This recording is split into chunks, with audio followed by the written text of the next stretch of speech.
got it going. Just so you know what it takes to get to the good monasteries that are 5 kilometers uphill through the snow from a small village. This is the Giginski Monastery. We're headed back, and it was difficult to get up the mountain, but I'm a little bit more concerned with sliding down. So I've had to gear brake, of course, because I don't want to be hitting my brakes too hard in this. And we have slid a couple of times. I'm making this video simply to scare the pants off of Jason, my mother. No other reason than that. Only Joshua would have us come up this way in the middle of winter. Listen, instead of coming up, in the spring or in the summer when, it's nice and warm. Those of you watching this video, Google Giginski Monastery, Pernik. It was worth it. It was beautiful. Not crowded in the summer. We looked it up. Was it called Giginski? It was Zaro. Well, something. But when I Googled it, it was Giginski. It was also Giginski on the Bulgarian website. Okay. It must be a short name for it, because the village at the bottom of the hill is Giginka, I think, or Giginci. But it was beautiful, and in the summer it's overcrowded. And today it was nobody was there. It was nice. It was peaceful.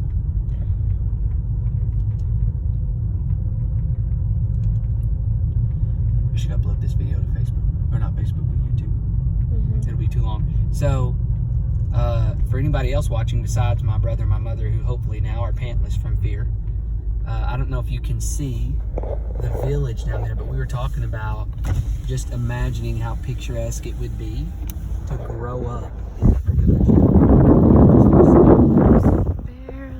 Gorgeous mountains. All those little spots right there is the village. Why did they build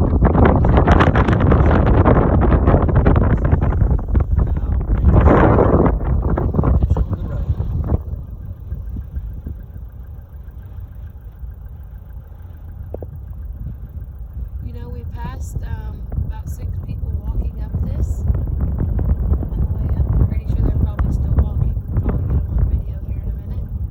We decided that walking was not something that we wanted to do today, or ever for that matter.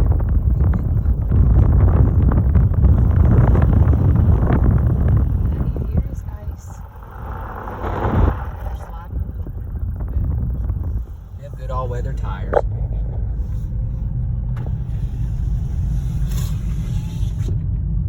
Beautiful, beautiful landscape. Just outrageous. It's just gorgeous. It can't do it justice to see it on a video. You have to just kind of, wow. It's incredible. All these little gazebos are down along the paths. So you could stop and have lunch. Stop and have like a picnic there. There's like a round table in the middle of it. Yeah. Mercy. No passing on this road. Yeah, just in case you were wondering. No passing. Not allowed to pass on this road. In snow or in the summer. Don't they say that when you're in the snow you should brake hard? Brake very hard and make sharp, sudden turns. I wish you would not. The drive itself is gorgeous. I mean, it's just beautiful out here. A roller coaster ride. Yeah, but it's just beautiful. I don't know. Look over there's another village. That's actually a larger city. That may be Pernik that we can see all over there. Maybe. I don't know. There we go. It's nice now. Yeah, I'm trying not to ride my brakes. I'm letting my first gear do a lot of the braking for me. And these trees are just beautiful. It's green even in the winter. Oh, there they are. There's the group. Maybe they packed a lunch and they've stopped to eat some lunch. Sitting at this There was a large parking area at the base. It's a 5.2 kilometer walk to the monastery. So if the weather was pretty, I mean, it would still be an uphill climb. Yeah, that's them. But to just bring your pup, which looks like what they did, they brought their pup with them. Just take the day. Be a beautiful walk as a family or something. There's a lot of animal tracks on the road. You can tell a lot of people come up with dogs, or at least when we were up there were 5 at least that we saw dogs laying around on the hills at the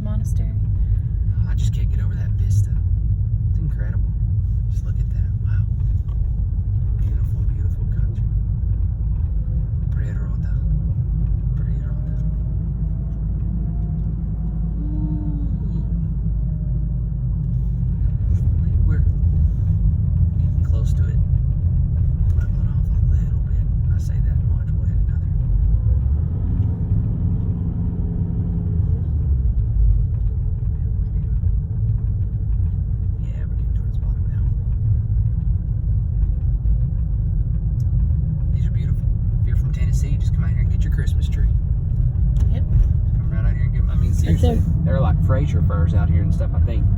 Eddie Macon would know what kind of trees these are, I guess. There's a little one right there. A lot of different kinds of. It smells really good when you're outside. Roll the windows down. Some of them don't smell. I think these are all. Yeah, these are all pines. Because they have needles, babe. That's how you know it's a pine.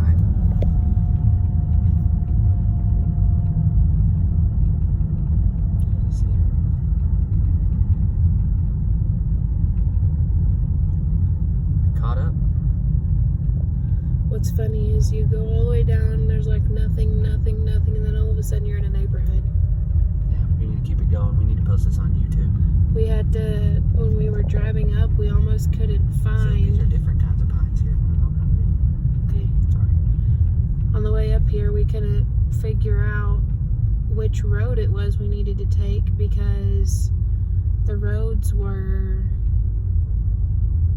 like right on top of each other, and then they were all snow covered, so you couldn't tell like if one had been traveled more or less. And so we finally just took a random road, and it was some kind of fun.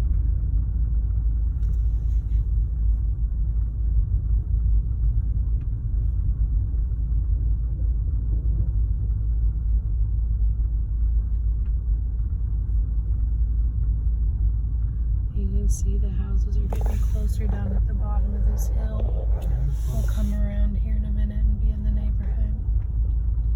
After we trail this Land Rover who's crawling down this. Hey, listen. I'd rather be safe than sorry. His tire here on the left looks a little bit low. He's probably from around here and knows we're fixing to come around a curve that is slick or something. There's another spot for a good picnic under that big old tree. That would be pretty in the spring, wouldn't it? Yeah, this is where we came up.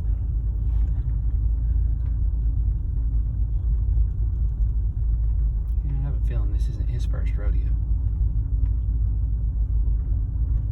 Actually, I think he was coming up in front of us on the way up. And we pulled off at one point just to look and... Giginski.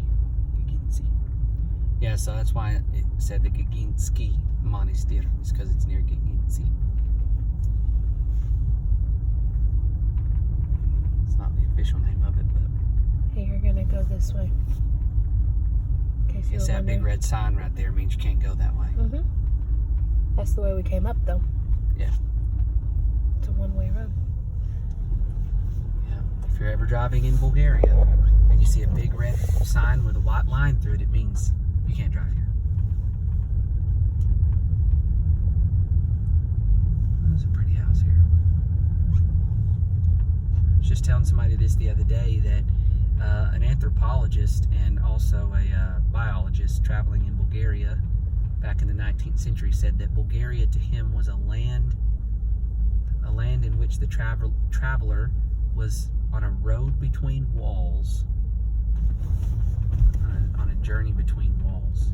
As you can see on the left and on the right as we go down through here, this is often the case in Bulgaria, the way that the villages are set up. Very, very often, if there's a house, almost universally, there's going to be a wall around it and a gate, as you can see, like there is here on the left. And so often you'll be on a road like this, and on both sides, all you have are walls.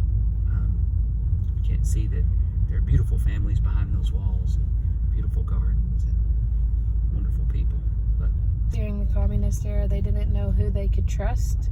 They didn't know who would be walking around, so whenever they had things going on in their homes, they wanted the privacy of knowing no one could walk by and see who was at their house.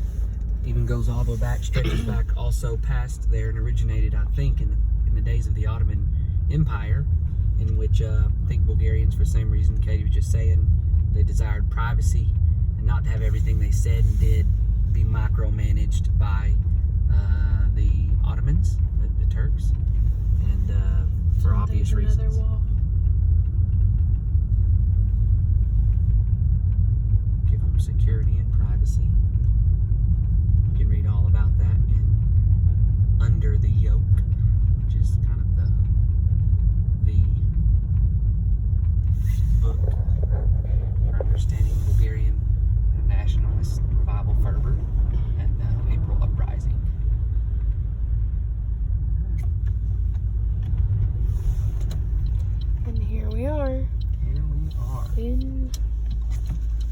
Giginski. And back to Paying Friends. Yeah.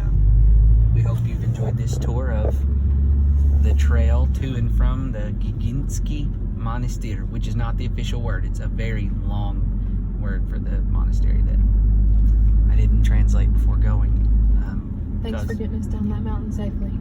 You're welcome. And Because I don't know how to drive one of these. I guess we'll conclude with exiting Giginski. Bye.